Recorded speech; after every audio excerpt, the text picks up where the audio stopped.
Yes, now the continuation of wave optics, in that we are going to see the polarization of waves. So in this polarization of wave, before you are going to know about this, the unpolarized light, which is nothing but it is the transfer of wave, which the vibrations are present in all directions and in plane perpendicular to the direction of the propagation. It is said to be unpolarized, we can say, right? So the transverse wave which is sent through the slit, the narrow slit. So we can take the first, see the first diagram, the end which is the string is tied to the hook in the wall, and the free end which is there, so that we can say all in all direction it is possible, and it is perpendicular to the length of the sting, so as to generate the transverse wave. So the first case we are seeing that sting has the vibration in all direction which is perpendicular, and so that the wave is unpolarized. So the first slit is permit only those vibrations to pass through it which are so parallel to the slit, and it will cut and this will cut off all other vibrations, right? So we can say the wave that emerge from this the first slit, we can call it as a plane polarized one. So this a polarizer, we can say, call it as this is the polarizer when it is sending the direction of that wave. Now if suppose that slit which the next slit which you are seeing, that called as a analyzer, and it is held parallel to the surface, if suppose you kept means, and there is no vibrations will emerge from the slit, and this indicates that the slits is S1, the first one, which is the polarized, the incoming waves of vertical plane. So from this expression and the explanation part, you can understand that the longitudinal waves that cannot be polarized, right? So in polarization, the vibration perpendicular to the direction of the propagation, or it is restricted to just one direction. So this is possible in transverse waves which have such vibrations. If suppose it is in longitudinal waves, means the vibrations occur along the direction of the propagation. So there is the polarization is not possible for the longitudinal wave, we can say. So from this we can understood that the longitudinal, that polarized and the plane polarized lights, that is the light which has unpolarized, the light which has vibrations in all directions in the plane perpendicular to the direction of the propagation, we can call it as a unpolarized light.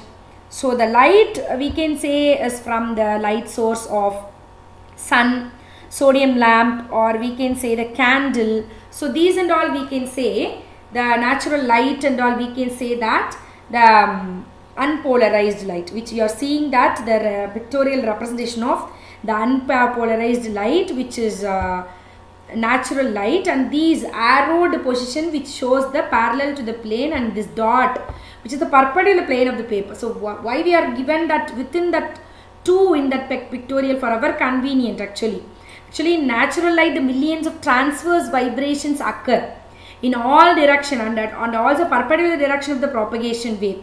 For our convenience, for the rectangular components, we have taken in that diagram that that component, the vibration which one component lying on the plane of the diagram, on the other perpendicular to the plane of the paper, right? And the light waves, from these things we can understood that the electromagnetic waves with electric and magnetic field oscillating at right angles to each other. And also we can say that the direction of propagation of waves. So therefore the light waves that can be polarized, we can say. So now we are seeing on the screen the diagram that the polarizer, as we have taken that it is as a tourmaline crystal. So the material which have taken the polarizer as a tourmaline crystal. So what is polarizer, which means the device, we can say that the plane polarizes the unpolarized light passed through it, which we can call it as a polarizer. And the material tourmaline which we have used as the polarizer, because of it cut that its plane which contains the optic axis. And when polarizer we can use it, tourmaline we can use it as an analyzer also. If suppose when unpolarized light is incident on it normally, it allows only such electric field vibrations which pass through it, which are parallel to its axis. So such a crystal we can use it as a polarizer and polarize a beam of unpolarized light, right? So we have seen one diagrammatical representation, that is unpolarized light. That is when ordinary light which is passed through a tourmaline crystal, like polarizer we have taken, what will happen, the intensity is cut down to half and we can get the plane polarized light. And this is possible only the condition if suppose the light is a transfer in nature. So transfer in nature light which is passed through the polarizer, the intensity is cut down and it gets as a plane polarized light. See the diagrammatical changes you must see, right? And further we have taken the similar crystal which we have taken as called as analyzer. Also it is placed in the same path of the beam. And when the axis of the two crystals are parallel, maximum intensity is transferred by the way, right? And now if suppose the crystal which is rotated, suppose rotated in the own axis we have taken, means what will happen, that the intensity of the light which gradually decreases until it becomes 0. So when the axis is of the two crystals, or if suppose perpendicular, that is the condition for this, confirms the transfers in nature. The light waves are transfers in nature. This demonstration and this experimental helps to know the light waves or transfers in nature, right? And also see this expression, and when unpolarized light is incident on the plane polarizer, the vibration parallel to the crystallographic axis or transmitted, and those perpendicular to the axis are absorbed. Therefore the transmitted waves or transmitted light is plane. That means it is linearly polarized, which we can say that if the light, this electric field vector of the light waves vibrates just in one direction perpendicular to the direction of the wave propagation, we can call it as that is the linearly polarized, or we can say that it is a plane polarized wave, right? So the plane which contains the crystallographic axis and the vibrations transmitted from the polarized is called as a plane of vibration, and the plane which is perpendicular to the plane of vibrations is called plane of polarization. So all 3 points is must for that. And what is Morley's law? The law of Morley's, which is nothing but when a beam of completely plane polarized light which is passed through analyzer, the intensity I of transmitted light, it is varies directly as the square of the cosine of the angle theta between the transmission direction of polarizer and analyzer. So this will helps to know about that. So the angle both it kept, what we said, that is it is completely the plane polarizer which send. So the angle between the theta which both the analyzer and the polarizer. So this gives as in the graphical representation, or we can say the diagrammatical representation, this statement which shows that the law of Morley's, and this mathematically we can say I, which is directly proportional to cos square theta, right? So we can say that I, which is equal to k a cos theta the whole square. We have taken only the component of that, a cos theta, so it will be transmitted by the analyzer, so that we have taken a cos theta whole square. So we applied the value here. So I, which is equal to k a square cos square theta, right? So we can say I, which is equal to I nos cos square theta, the I naught, which is nothing but the maximum intensity of the transmitted light. So we can see the different cases, like suppose the theta which is equal to 0 or 180, we can say I which reaches maximum value, that is intensity will be maximum I naught. And for the case 2, when theta which is equal to 90 degree, that is 0, cos 0, 0. So case 3, when unpolarized light is incident on the analyzer, the intensity of transmitted light is 1/2 of the intensity of the incident light. So now we can see the polarization by the reflection. See, when ordinary light which send is incident on the surface of the transparent medium, the reflected light is partially plane polarized. So the extent of the polarization which is depend on the angle of incident. So the angle of incidence, for the particular angle of incidence, the reflected light is found to be completely polarized when its vibrations perpendicular to the plane of incidence. So what is that Brewster's angle? We can say the theta p, the angle of incidence at which a beam of unpolarized light which is falling on a transparent surface is reflected as a beam of completely plane polarized light, which call it as Brewster's angle, and we denoted by the theta p, right?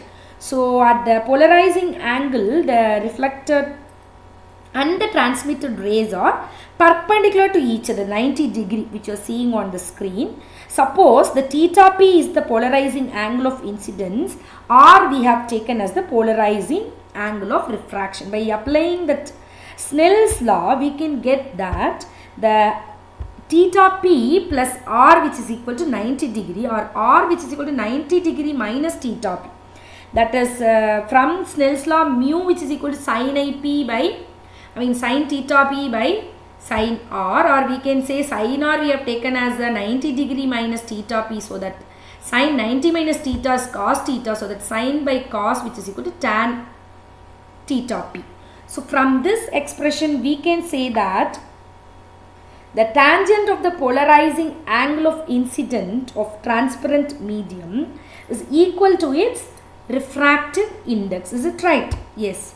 Now we can move on to that Polaroids.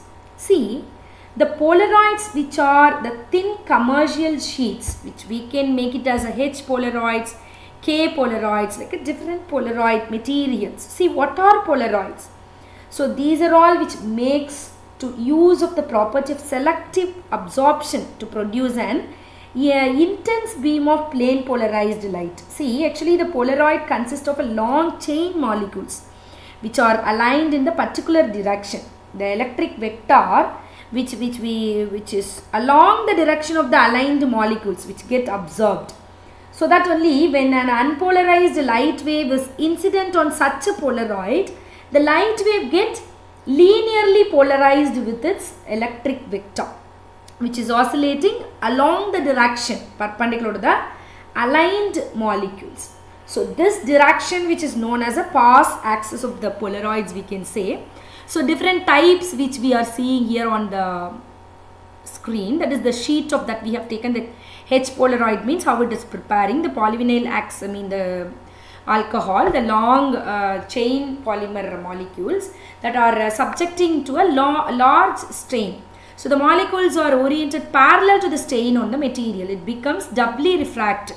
So then only the material which that behaves like the Polaroids, the crystals, right? The K Polaroids also like that we are making it, so that we can see the different uses of commercial uses of Polaroids, which are we are using as we know that in sunglasses and camera filters also we are using to reduce the glare of light, and Polaroids as a filter, laboratory purpose, and headlight of automobiles. Headlight of automobiles we are using to reduce the glare of headlights of the automobiles coming from the opposite direction. So window pane also we are using the three-dimensional motion pictures. We are seeing nowadays the 3D movies, right? So before itself the 3D movies we are using the Polaroid glasses. They are giving the Polaroid glasses, right? So that are produced to impression of the depth, or we can call it a third dimension. It will shows the third dimension of the particular picture. That through that or we are seeing, and window pane we said to reduce the controlling the amount of light with coming inside to that, like for you may see in the aeroplane, or sometimes in our window also we are using the window panes, the material which we are seeing that the black of this one. Okay, thank you children.